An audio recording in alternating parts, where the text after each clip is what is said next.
Bismillahirrahmanirrahim. Assalamualaikum warahmatullahi wabarakatuh. Perkenalkan, nama saya Nur Siti Nuroniah. Saya merupakan salah satu mahasiswi di Institut Agama Islam Darussalam Ciamis, Prodi PAI semester 5B. Tujuan saya membuat video kali ini adalah untuk memenuhi salah satu tugas UTS mata kuliah Ushul Fikih yang diampu oleh Bapak dosen yang terhormat, Bapak Dede Daresman, MPDI. Nah, di video kali ini, saya akan membahas mengenai materi al-istihsan. Untuk penjelasan selanjutnya, yuk kita simak video ini sampai selesai. Pada pembahasan yang pertama, yaitu mengenai pengertian al-istihsan. Dilihat dari dua aspek. Yang pertama, segi etimologi. Dari segi etimologi, al-istihsan berarti menilai sesuatu dengan yang baik. Sedangkan menurut terminologi, itu banyak sekali pendapat-pendapat para ulama usul fikih mengenai al-istihsan itu sendiri. Namun, saya mengambil salah satunya, yaitu menurut Imam Malik. Al-istihsan adalah menerapkan yang terkuat di antara dua dalil atau menggunakan prinsip kemaslahatan yang bersifat parsial dalam posisi yang bertentangan dengan dalil yang bersifat umum. Nah, dapat kita tarik kesimpulan bahwa yang namanya al-istihsan adalah kecenderungan seseorang pada sesuatu karena menganggapnya lebih baik, dan ini bisa bersifat lahiriah ataupun maknawiyah, meskipun hal itu dianggap tidak baik oleh orang lain, atau dapat diartikan juga dengan penangguhan hukum seseorang mujtahid dari hukum yang jelas seperti Al-Quran, Sunnah, Ijma, maupun Qiyas ke hukum yang samar-samar seperti Qiyas Khofi dan lain-lainnya karena kondisi atau keadaan darurat maupun adat istiadat. Kemudian pembahasan yang kedua yaitu mengenai macam-macam al-istihsan. Yang pertama, istihsan qiyasi ialah suatu bentuk pengalihan hukum dari ketentuan hukum yang didasarkan pada qiyas jali kepada ketentuan hukum yang didasarkan pada qiyas khofi karena adanya alasan yang kuat untuk mengalihkan ketentuan hukum tersebut. Alasan kuat yang dimaksud di sini adalah yaitu alasan untuk kemaslahatan. Contohnya seperti pengangkatan khalifah setelah Rasul wafat. Kemudian yang kedua adalah istihsan istina'i.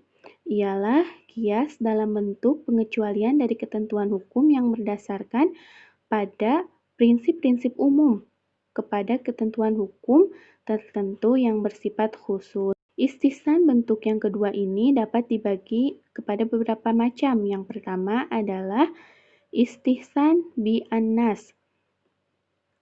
Ialah pengalihan hukum dari ketentuan hukum yang umum kepada ketentuan lain dalam bentuk pengecualian karena ada nas yang mengecualikannya, baik nas tersebut Al-Quran maupun Sunnah.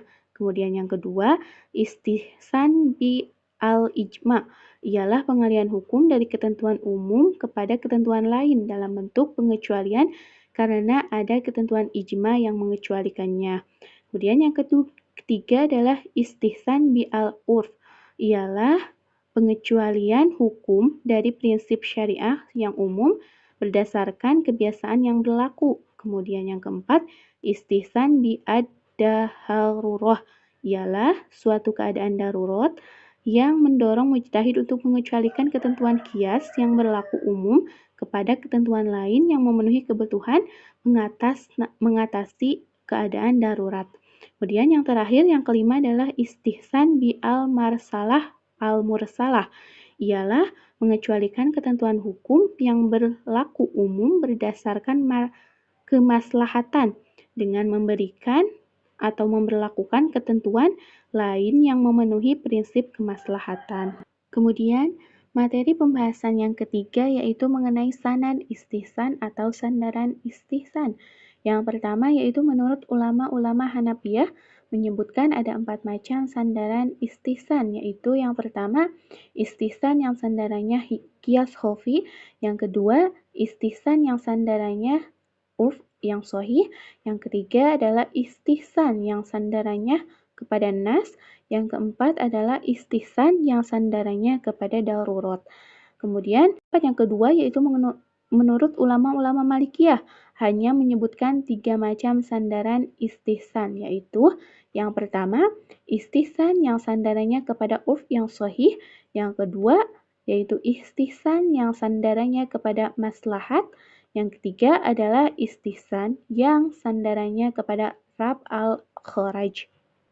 Untuk materi yang terakhir, yang keempat adalah mengenai pro kontra di sekitar kehujahan istihsan. Pendapat ulama terbagi menjadi dua kelompok antara kehujahan istihsan. Yang pertama, kelompok yang berpendapat bahwa istihsan merupakan dalil syara.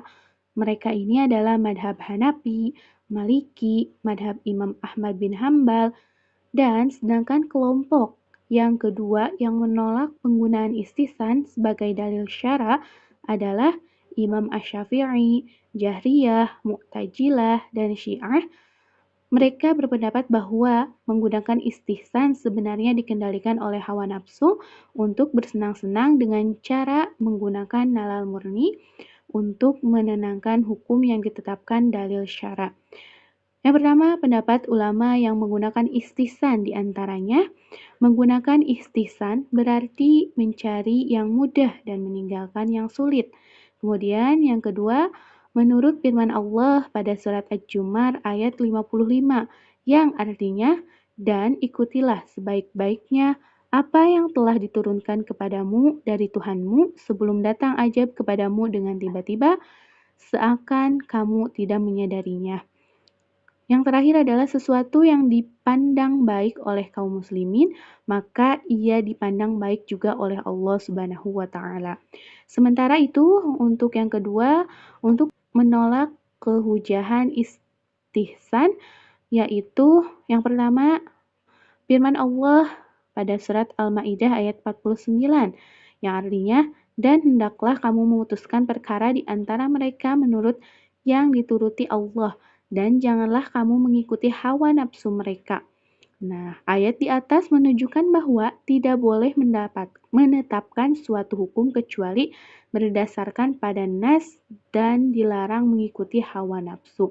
Kemudian, yang kedua adalah Rasulullah tidak pernah menetapkan hukum berdasarkan istihsan yang dasarnya adalah nalar murni, melainkan menunggu turunnya wahyu, sebab beliau tidak pernah berbicara berdasarkan hawa nafsu belaka.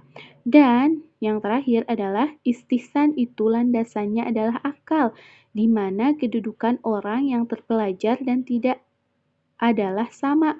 Jika menggunakan istihsan dibenarkan, tentu setiap orang boleh menetapkan hukum baru untuk kepentingan dirinya. Sekian pemaparan materi dari saya, dan terima kasih atas perhatiannya. Mudah-mudahan bermanfaat bagi kita semuanya. Wassalamualaikum warahmatullahi wabarakatuh.